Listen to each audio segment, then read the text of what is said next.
I'm David Turner, and I design all the Turner bikes. We're going to start off going through the line. We're going to start with the smallest bike, the lightest bike, shortest travel, move all the way to the downhill. This bike right here I'm standing next to is the Nitrous. It's probably the lightest production frame in the United States, 4.5 pounds for an 18-inch frame. The suspension was designed specifically for cross-country racing. It's firm to the point of being, for a trail rider, it would be harsh. The rear end is very stiff laterally. The 3 inches of travel just takes a bit of the edge off, so that, you know, as the race wears on and you're fatigued, if you make mistakes, it takes the edge off. That's what it does.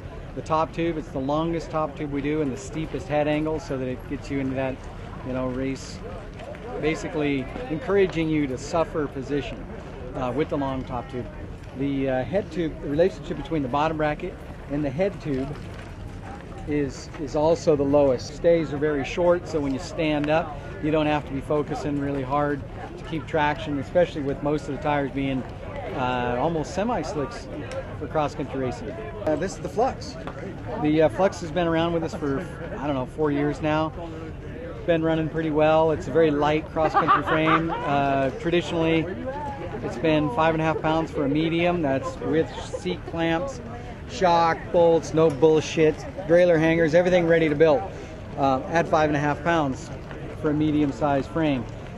For 08, we took over 1/3 of a pound out of the frame. We increased the stiffness slightly with a little more FEA work done on the rocker plates. The rear end is asymmetrical now, which trims weight. You only need the big drop on the drive side because of the derailleur. We put a lot of effort into the engineering of the dropouts. They're very light, taking as much material out as we can, but then they are also super short, so it makes for a real rigid connection between the rear wheel and the crank. New upper yoke this time around. Again, taking weight out where we didn't need it. What we're seeing now is people are starting to run more 4-inch travel bikes for cross-country racing. Maybe not at the national level, but it's certainly all at the state level, the 24-hour races, etc. Those guys, they want a little extra plushness, and with the Flux dropping some weight, it's just over 5 pounds now for a 4-inch travel bike. It should be a good choice for those tires. We've moved the shock tabs to the down tube. This has done a couple of things. It takes the stress off the seat tube, so we don't have to run as thick as wall thickness. Here, puts the stress on the down tube, which already has a pretty good butt on it. And we also relocated the bottom shock mount slightly on the Flux, which will make the bike more responsive under pedaling through the mid-stroke. All right, for 08, basically on the high line, we made a longer top tube, extra large, nice tall seat tube. The head angle, seat angle stayed the same. We had a good thing with that. People were happy with it, but they wanted a little bit more compact, shorter top tubes down through and a little bit more standover. So we changed the small, medium, and large, added the extra large. Then for 08, we also changed the chainstay and dropout. We had now a super stiff dropout. Basically, the cross section of the chainstay stays nice and wide all the way back to the rear axle. The tubing was custom drawn for the Highline. New yoke, increased stiffness, and front derailleur clearance. The Highline is front derailleur compatible. It's a 1.5 standard frame.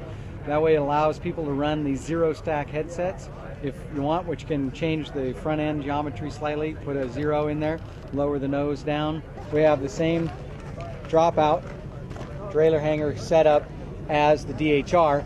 One thing I didn't mention on the DHR is by removing this black derailleur hanger here, you can replace it with a Saint 12mm compatible rear derailleur, and it bolts right in. This downhill bike was new in 2007.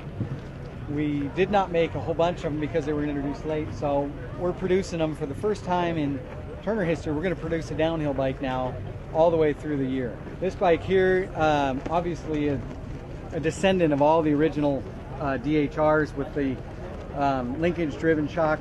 It's a rising rate suspension, which allows for super plush in the first part of the travel, and then at the last part of the travel, The ratio rise is nice so that you don't bottom out under big G out loads, which DH bikes are so familiar with. This year we went to a 83 millimeter wide bottom bracket shell and 150 millimeter wide dropout spacing. That standard really started with the freeride guys the last couple of years, when guys were testing the high line. A lot of our downhill racers train on the high line for fun and climb on and that sort of thing. They liked descending though on the wider bottom bracket, and I don't know if too many people could actually feel the difference in the wheel stiffness, but it made the wheels last longer because of the greater triangulation of the rear hub and spokes. So for 08, the DHR has the 150/83 as well. Guys are digging it.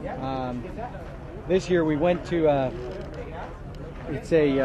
all of our threads on all Turner bikes are in pieces that are easily and inexpensively replaceable. So this derailleur hanger is also the axle bolt, which will allow we have a solid 12 millimeter axle that's threaded through the frame and into this. If there was ever a threading problem, then instead of throwing away a rear end, you only have to replace the derailleur hanger.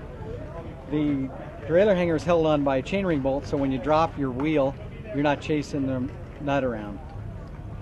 I don't know, gosh, this year we did an extensive amount of FEA on the DHR because of the quest for lower weight downhill race bikes. We're now right at 11 pounds for a production medium frame. 3 World Championship top 20 riders on stock DHRs this year. I don't know if any other company, certainly of our size, got 3 in the top 20 for a production frame as well. All running the same stuff, not even no titanium bolts, nothing special.